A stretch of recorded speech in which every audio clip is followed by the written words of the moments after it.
had a gun in his mouth in a boat in the middle of the ocean one day saying is about to end it all. There may be bodies at the end of this road. Divorce, could be alcoholism, could be substance abuse, it could be fractured relationships, no sleep, 7 days a week, looking at your phone all the time. A lot of you guys are probably feeling that right now. I used to think about that daily, like all the damage that was done on the way here. And like, was it really worth it? I don't know. It's not about getting rich, it's more about freedom.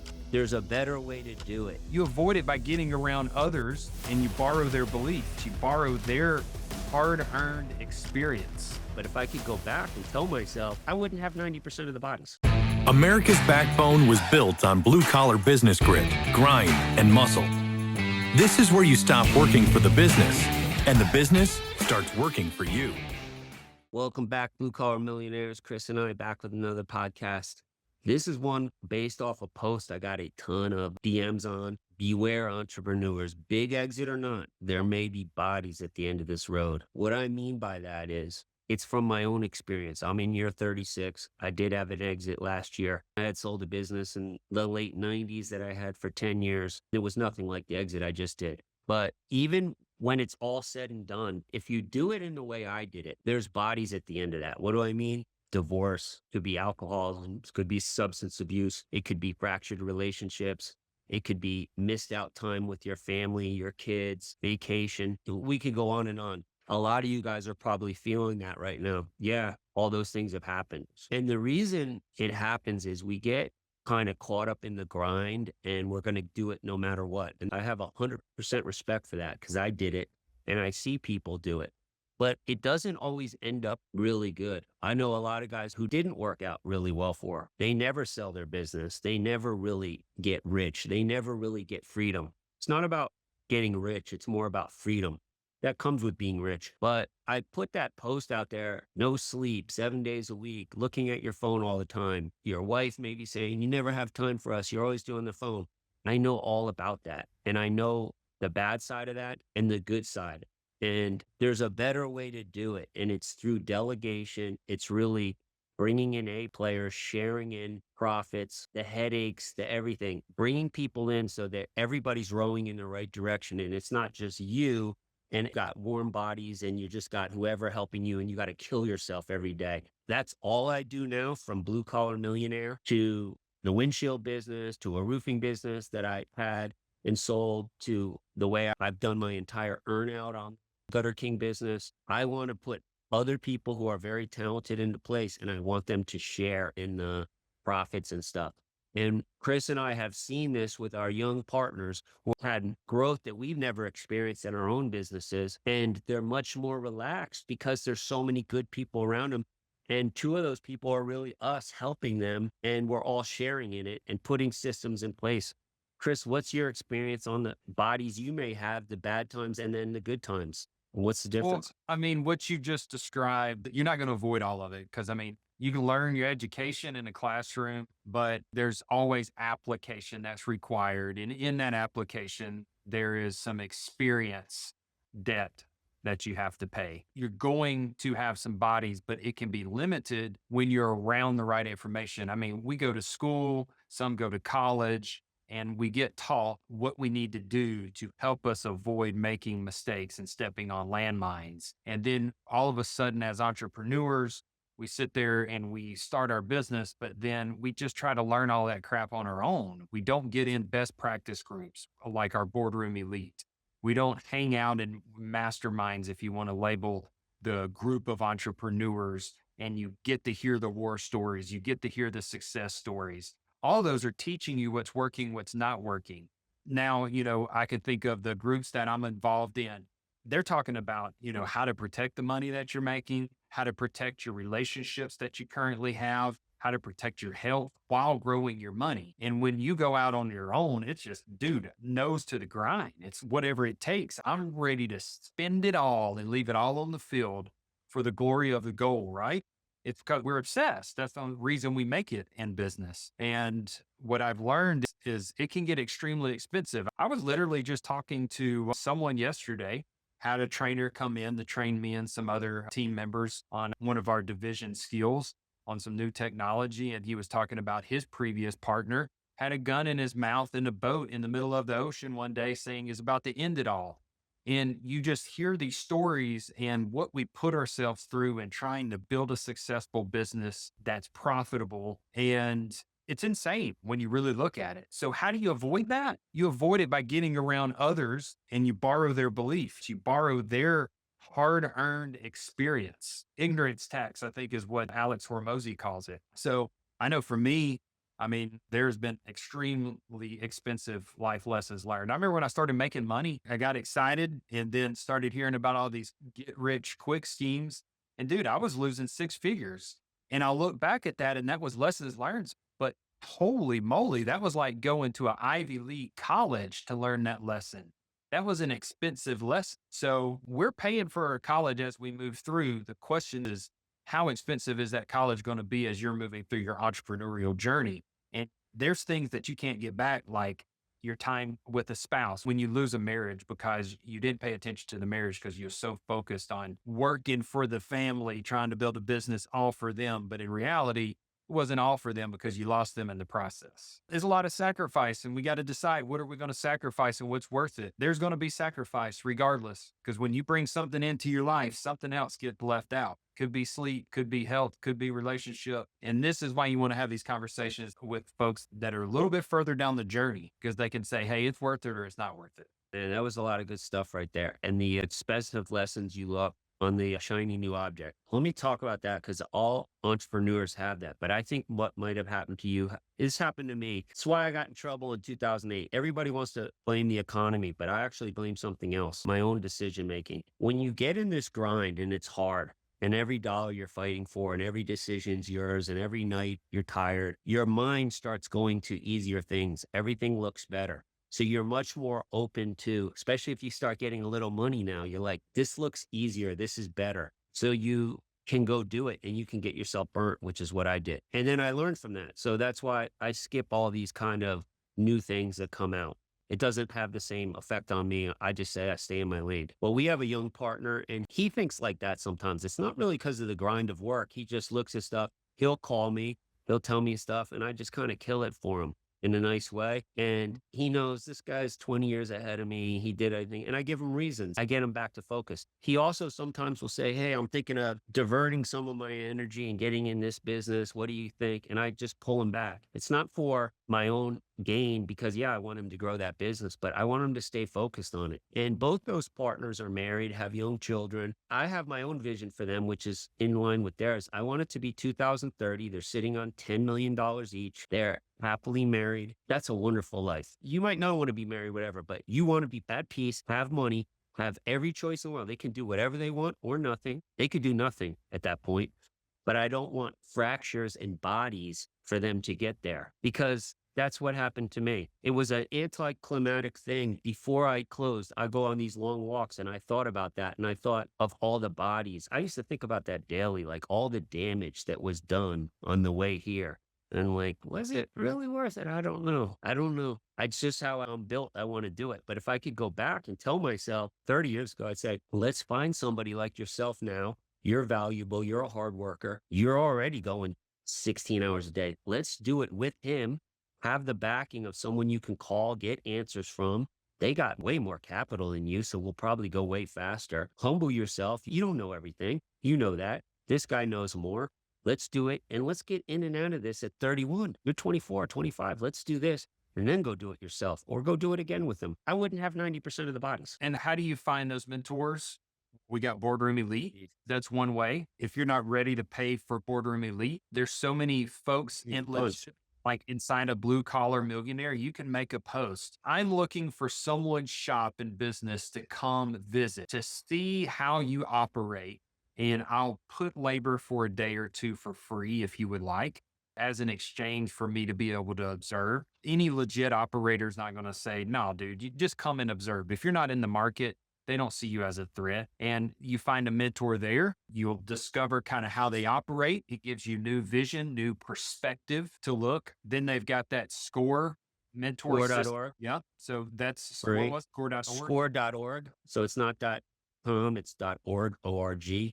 It's free. I had 3 mentors in there. The third one was good too, but I never met them. Two were in Atlanta. They were both outstanding. And YouTube, where you can start following legitimate people that are out practicing. They're not trying to sell you a course every single time. They're literally out there doing it, and they Get those pump it guys. out for free. Like I have mentors that don't know my name or anything, but I digest all their information through podcasts, through YouTube videos, and through reels that they push out because every time they're giving segments of their stuff for free. And they have paid courses, but if I want to sit there and just take the time, I just digest their stuff constantly and I'm being mentored. And it doesn't have to be one person, just like you guys, an analogy. If you're in a relationship and you're married or something, that person doesn't have to be your everything for everything. They're this core person, but you might need, I get stuff from Chris. We have our relationship and I get stuff from there that I don't get from somebody else. And you can have those things. You can do that with mentors too. Here's some other examples you could do it. I think that if you're watching a business owner you're working for, you respect him, you like what he does, you have to have those things. Ask him lots of questions. Let him be the expert. Somebody did that to me. It worked really well. He was very smart. He asked me a million questions. He didn't come at me from this guy combative with me. He came from this, I'm a younger guy, I want to learn. He used to tell me why he just wanted to know.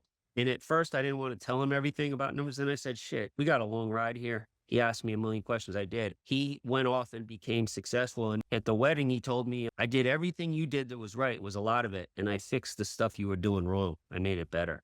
I actually liked that. That made me feel good. And he did do a lot of that. So that's one mentor. Why not? You should be learning. You should be asking that person questions. First of all, they're going to find you more valuable. You're going to level up, but this is going to make you much better. Ask them questions. The other one is score.org.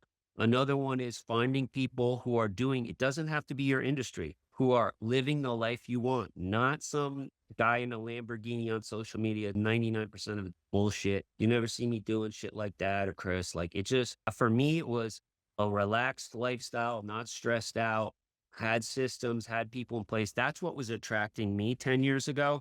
So I started finding myself around them from score.org or people I saw doing it, and then I become valuable to them. But for the business owner, every business owner that's had an exit, again, all the people I know, none of them do nothing. They all go do it again. What they don't do is start again on the grind and they're out there one by one. They're not doing that. What they want to do is find younger versions of themselves, put capital and money in it, give them guidance.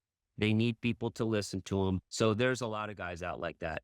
I mean, Chris and I want to buy more businesses. We want to do it more times. I'm going to do it till I'm 80. Why would I stop? It's fun. So there are guys like that. And that's a different person, a person with money, a person who's already done it, and a person who wants to win again. Don't try to give them 5% of your company. They don't want that. They want to get a chunk of it.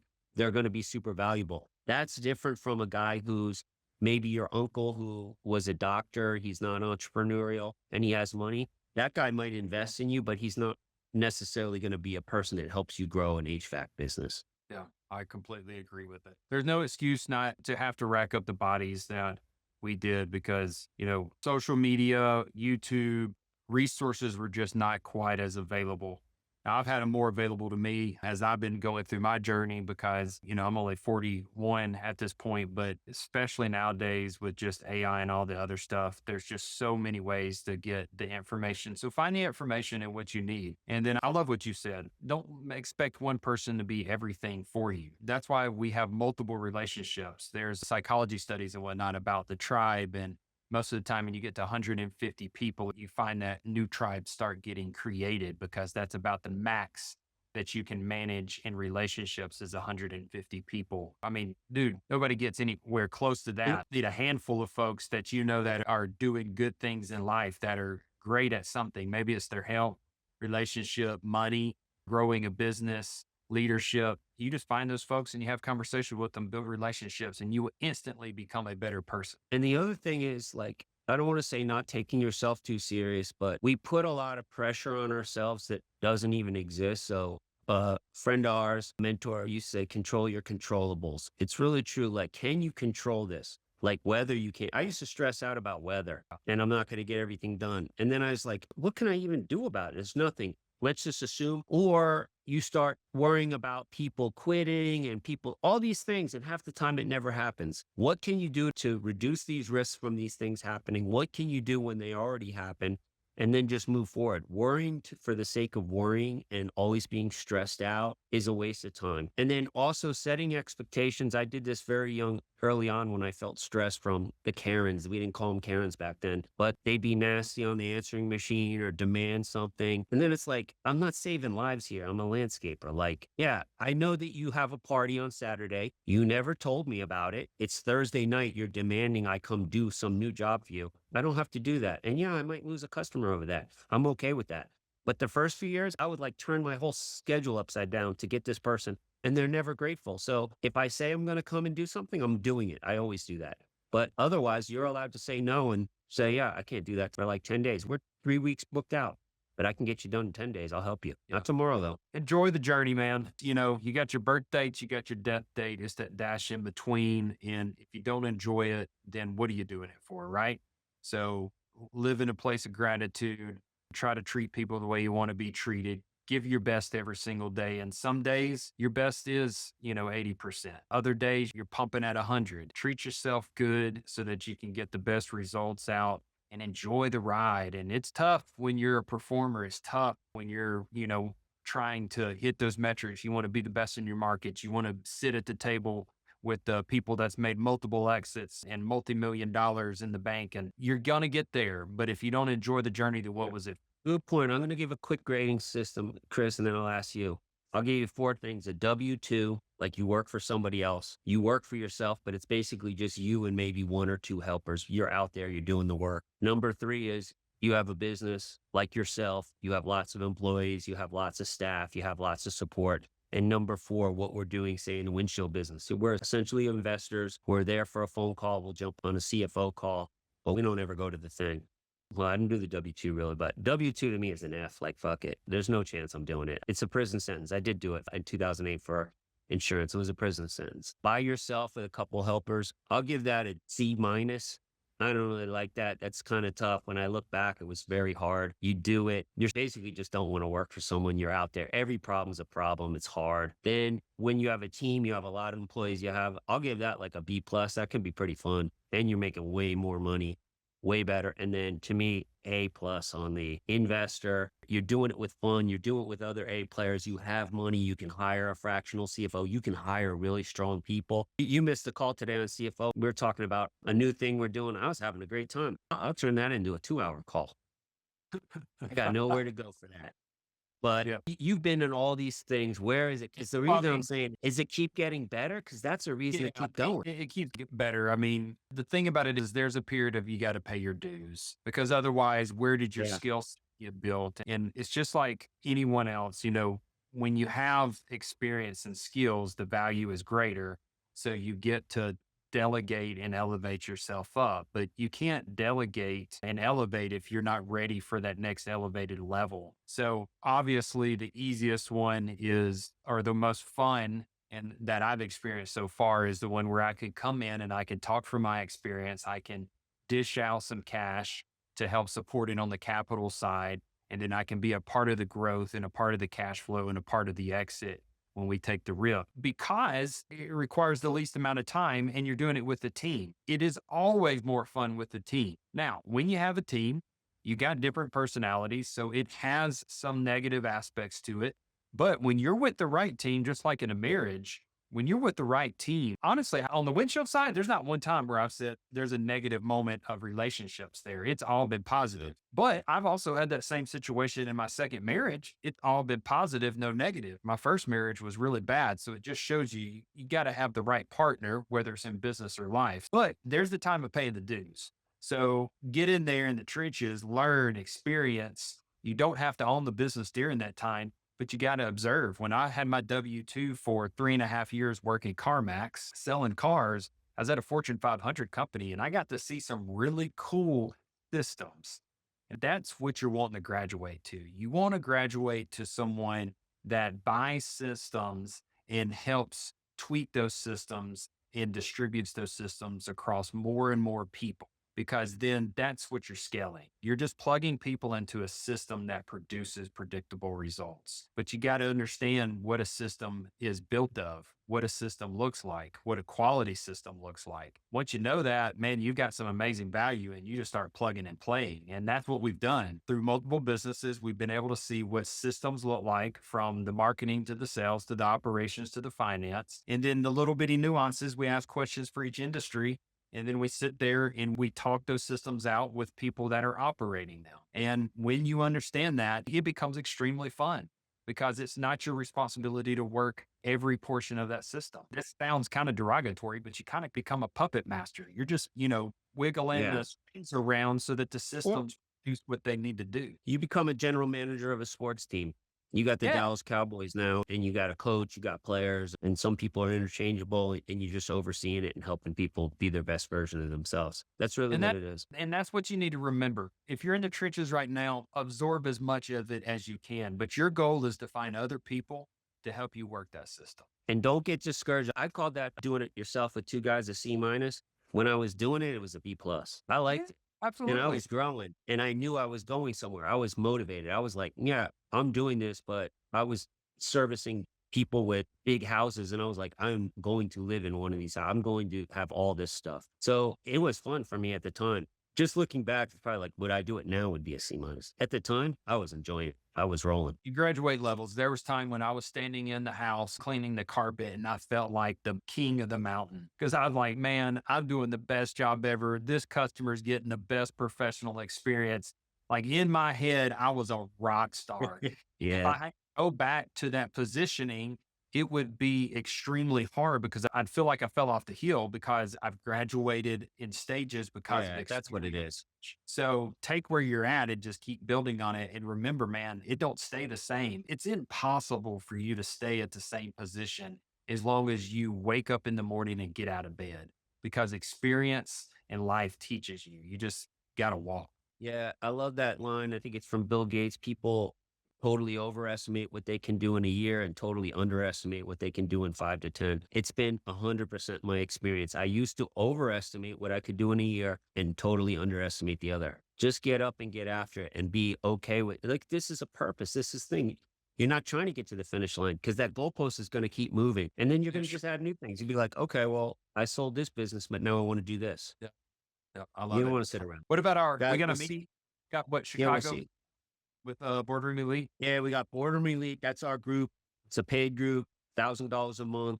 You get Chris and I, Ricardo Torres is in there. You got, I think there's 30 guys in there now, all kinds of guys doing businesses. We talk about every week about things that will help you make money, things that will help you reduce stress, all the different things that Chris and I have done that work for me. We talk about exits, making your business sellable, all that cool stuff. That's virtual. But we also do 3 in-person meetups a year. Every 4 months. The next one is in Chicago. You got to be in the group to do it. And it's a weekend. It's really a Friday and Saturday, and everybody flies out Sunday. And we're going to be on a boat, and we're going to have a private dinner, and we're going to be doing whiteboard stuff, and we're going to be hanging out around the pool. I don't know. That's just been a massive thing for Chris and I, getting around people who are doing the same things. You become friends. You start texting each other. You got a support group. And then deals come from, all kinds of stuff comes from. It's just a great experience. I wish I did that when I was young. I was hanging out with good people. They just didn't give a shit about my business. They didn't have their own business. So we all know this. You connect with an entrepreneur. How about connecting with 30 of them? Game changer. It's game changer. You can go to bluecollarmillionaire.net, check it out. Ricardo Torres onboards people, make sure it's a good fit for you. We want guys that it works for them, but it also works for the group. And keep that group really strong. Anybody who's really growth minded, owns a business, has some momentum in doing it, we want to help you get to the next thing. It's fun. It's a great time. Chicago 17th and 18th. bluecollarmillionaire.net. We'll see you guys next week.